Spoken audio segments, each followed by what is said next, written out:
Alright guys, so I wanted to show you the app Goodbudget that I use on my phone. Let me pull it up on here.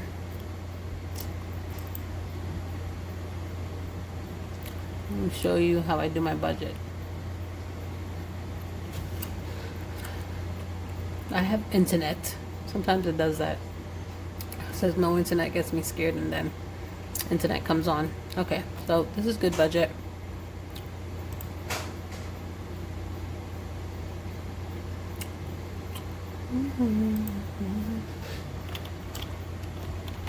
Oopsie. Am I doing that right? Trades mom. Okay. No. Okay, is that correct? Yes, yes. All right, good.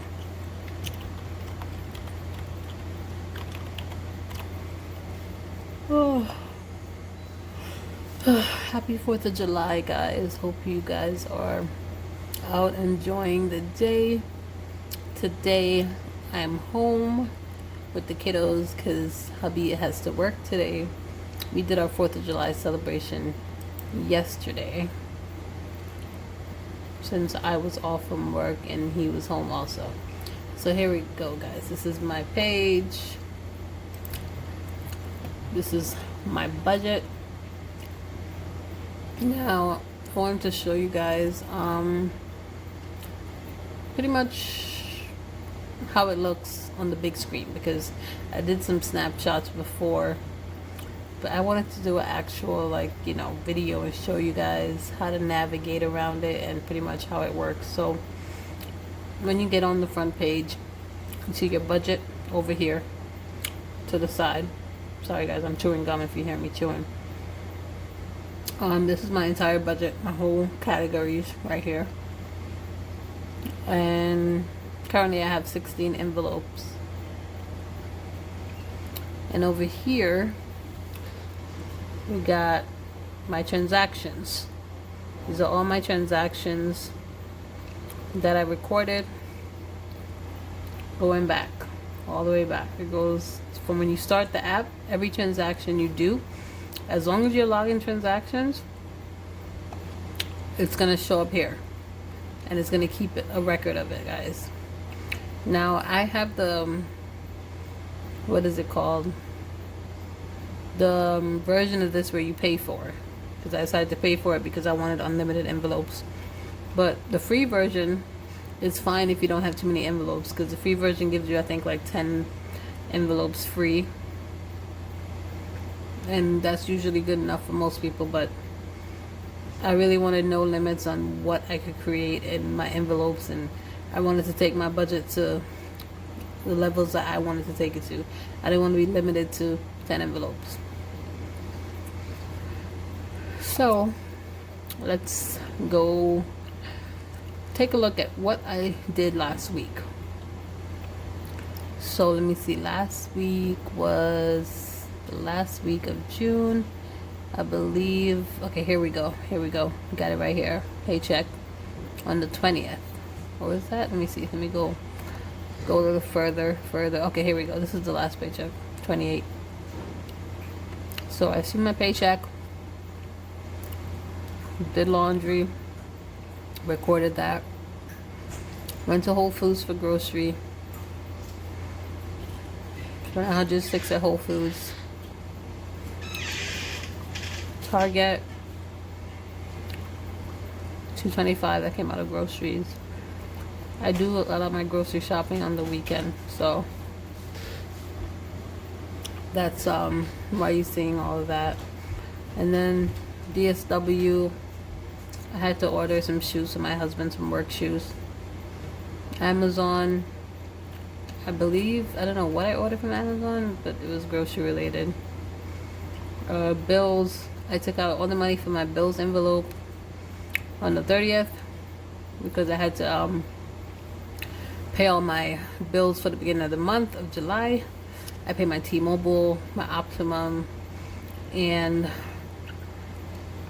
I pay Capital One at the beginning of the month. I really try to get everybody squared off from the beginning.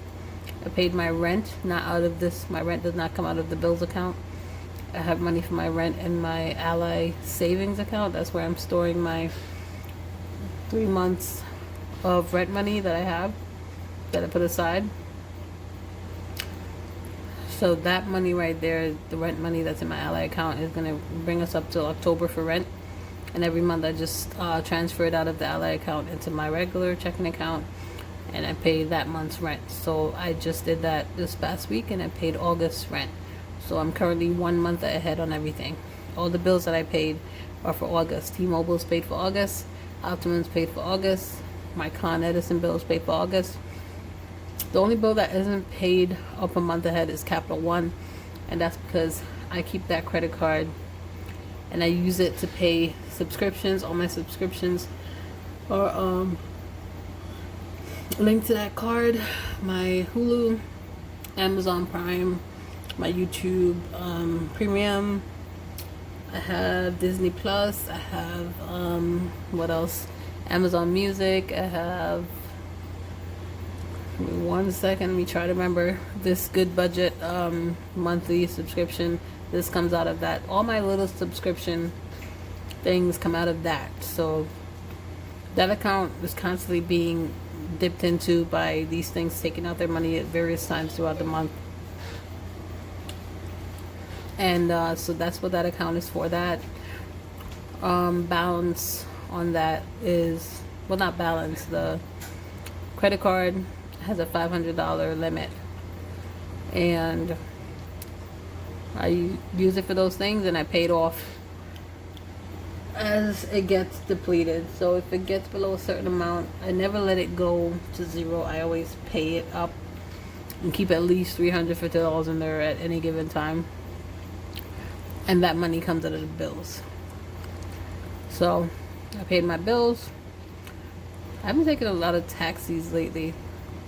I went to the liquor store, had to buy some liquor for a recipe, groceries. This came out of my pocket money. More groceries, Trader Joe's. Went to Trader Joe's this week after work. Took a taxi home. That cost $15. Today I ordered Papa John's for dinner because I didn't feel like cooking. Also took out money for laundry. Did some laundry today. And did a little bit of grocery shopping. And I put this here because I had to credit one of my accounts. I had to credit 46 cents to it because it had 46 cents in it and it wasn't showing up. It had 46 cents extra in it and I don't know where it came from. So I just had to add it in the envelope, entertainment. And that's why you see paycheck. I didn't put my paycheck in yet. I just put paycheck because I didn't want to put anything else. But that's a credit of 46 cents to make that envelope what it was actually representing, how much money was in the envelope. And then Gap. I put Gap here and I took out the money from clothing. I actually used my Capital One card to make that Gap.com order today. But so I took out $200 from my clothing envelopes because I got to put that back in the bank and pay my Capital One card back with that because I did buy clothing with that. So I got to put that back. And then I'm sorry guys, a little bit tired. Then Capital One I took out from sinking funds because I have to pay some money on that because I made some purchases off of my card to Amazon, and that has to come out of sinking funds because it wasn't grocery related or anything else. And then I took out also from sinking funds $400 because tomorrow I have to go to IKEA to buy my daughter a new bed because it broke today and she needs a bed. So the bed that I'm looking at is $299. So I took out $400 just for taxes or any little thing that might come up. I took out $400 just to be safe. I don't go exactly $300 and then something happens and I'm like, oh shoot, I should have got more money. So that's what that 400 is for. I haven't bought the bed yet, but I'm going tomorrow to get it. I know the bed I want to get. It's a day bed with drawers. I don't remember the name of it. Is it Hermes or Hems? Or it's one of them. I gotta go, but I know what it is. It's a day bed. It's a white day bed with drawers, and it looks beautiful, and that's what I'm getting for her. So that brings us to today, where we're at from the last paycheck. Let's take a look over here, guys, because I made some changes to my envelopes this week. This week I am meeting my HRA goal, which is $300 and I believe $10. Yes, $310. Oh my god, 300. I'm sorry, guys. $3,010 is what I budget, what I have to pay HRA back. So this week will make the week that I meet that budget. So that envelope, starting next week, you're not going to see HRA envelope. Instead, I created a new envelope for T-Mobile down here. I don't know if you guys can see that. Let me bring you down. And you can see, let me just move the camera down a little bit. You can see T-Mobile down there. You can see that. There we go. Make sure I get that in the camera. I don't know if you guys can see it. I can't go up anymore on my computer. It's just as far as I can go up. Let me bring you guys down. There we go. You guys can see now. T-Mobile down here, all the way down to the bottom. I created that envelope. So starting next week, or actually starting this week, we're putting in the first payment into that envelope. But in July, sorry guys.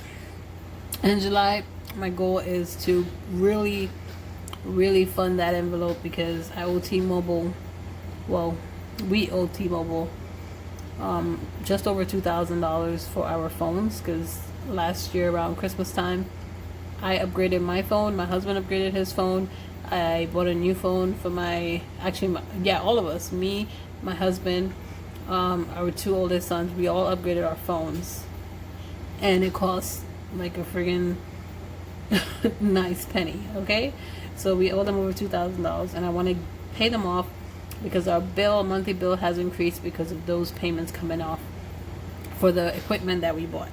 So once I pay those phones off, our bill will go down by $100, and I would like that to happen sooner than later. So I'm really pushing to fund T-Mobile envelope next and get that paid off. Also, braces. I created a new envelope for braces because I just found out this week that both of my two oldest sons have to get braces. One of them immediately, the other one later on. So I have to get on that right away. I don't know how much it's going to be, but I know my insurance is not going to cover all of it. So I'm just getting ahead and trying to get on it right away. Passports. I created this envelope because I do want us to all have our passports. Right now we do not. And it's a goal that I want to happen in the future. So I'm not aggressively putting a lot of money into it, but I am putting some money, which is why you see 25 right here. I'm putting 25. At least I'm putting something towards it, and I know I'm moving in that direction. So to reflect the amount of money and to be able to put the most towards T-Mobile this month in July, I had to reduce a lot of my categories and really tighten up the budget, guys, to make this happen and just really give my all to T-Mobile in July and see how much I could put aside, to meet that 2,000 goal. So I reduced groceries. Groceries usually $260. I reduced it to $250. Not worry about daycare. Bills stays at $150 because it's a lot of bills I gotta pay, so I'm not touching that. Laundry I did reduce from $30 to $20, and clothing and accessories stays the same at $100 because Back to school's coming up, and I gotta buy the kids. I already bought their uniforms, but I still have to buy school shoes for all three of them, and especially for my oldest, shoes are expensive because they're in the adult sizes, so I really need to build up this, so I'm not changing that. Entertainment has been changed. It was 50. I brought it down to 25. Sinking funds hasn't changed. Still at 100. Not worrying about MetroCard. Not funding that right now. Pocket money, I brought it down to 25. It was 50. HRA, like I said, that's the last payment. After I pay 210, that's it for this envelope. Put it away until I'm ready to send the money off to them. And emergency, we're not funding right now. Christmas stays the same at 60. I didn't change Christmas because it's not really making a dent in my budget. Vacation, we're done with that envelope until further notice. And passports, like I said, 25. Braces, I'm budgeting 150 a week. And T-Mobile, going forward, we are budgeting 363 a week. Just for the month of July, guys. After July, beginning of August, we're going to revert back to the regular budget for these categories. And T-Mobile will be $290 probably going forward from then until I pay them off. And then after I pay T-Mobile off, then I'm going to jump back into my rent and start funding that. So then I'll bring back the rent envelope and start funding that envelope again, because my two biggest debts were HRA and T-Mobile. Okay? Those guys needed to be taken care of. So once I get those out the way, all I got is, let me see what else I got. I got like small bills that can be taken out of the bills category that I owe, and then I'm completely debt free, guys. I cannot wait. I could almost taste it. It's so close. I just want to reach out and touch it. Debt free. I don't owe nobody. I can't wait till I don't owe anyone. No one calling me telling me I owe them shit. So like I said, after that we're gonna bring back the rent envelope, and the rent will be, I'll start funding that.